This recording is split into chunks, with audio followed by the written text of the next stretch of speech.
காலிஃப்ளவரில் பக்கோடா பொரிக்க போகிறாங்க. மறக்காமல் ஃபுல் வீடியோவை ஃபுல்லாக பாருங்கள். மறக்காமல் ஃபாலோ பண்ணிடுங்க. காலிஃப்ளவர் பக்கோடா. ஹாய் மக்களே, வெல்கம் டு வில்லேஜ் தர்ஷன். நான் இன்றைக்கி என்ன சொல்ல போகிறேன், காலிஃப்ளவர் பக்கோடா. காலிஃப்ளவரோட இலையெல்லாம் ஃபஸ்ட்டு க்ளீன் பண்ணி வீடியோ பார்க்குறீங்க, ஆனால் ஃபாலோ பண்ண மாட்டேறீங்க. ஃபாலோ பண்ணல. க்ளீன் பண்ண காலிஃப்ளவரை சின்ன சின்னதாக உதுத்து வச்சுக்கலாம். அதுக்கப்புறம் என்ன, அடுப்பு பற்ற வச்சு சின்னதாக ஒரு பாத்திரத்தை வச்சு அதில் தண்ணியை ஊற்றி காலிஃப்ளவர் ஒரு 10 நிமிஷம் கொதிக்க வச்சுருங்க. அதுக்கப்புறமா கொஞ்சமாக அது கூடவே மஞ்சள் சேர்த்துக்கோங்க. காலிஃப்ளவர் வெந்தோடனே நல்லா எடுத்து வடிகட்டி வச்சுக்கோங்க. அதுக்கு தேவையான இன்க்ரீடியன்ஸ் சொல்கிறேன், நோட் பண்ணிக்கோங்க. கொஞ்சமாக இஞ்சி பூண்டு பேஸ்ட் கொஞ்சம், அது கூடவே பட்டாணி மாவு, மைதா மாவு, கார்ன்ஃப்ளவர் மாவு,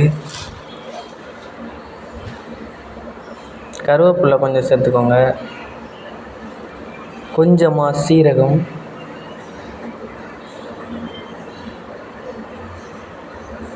அது கூடவே மறக்காமல் சால்ட்டையும் ஆட் பண்ணிக்கோங்க. கொஞ்சமாக சிக்கன் மசாலா, கொஞ்சமாக கரம் மசாலா போட்டு நல்லா மிக்ஸ் பண்ணி எடுத்து பொரித்து சாப்பிட்டு பாருங்கள். சும்மா வேறு ரகமாக இருக்கும்.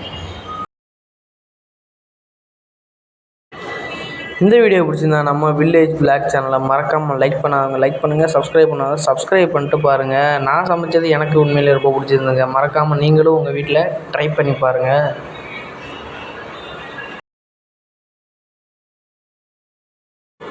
உண்மையிலேயே வேறு ரகம்.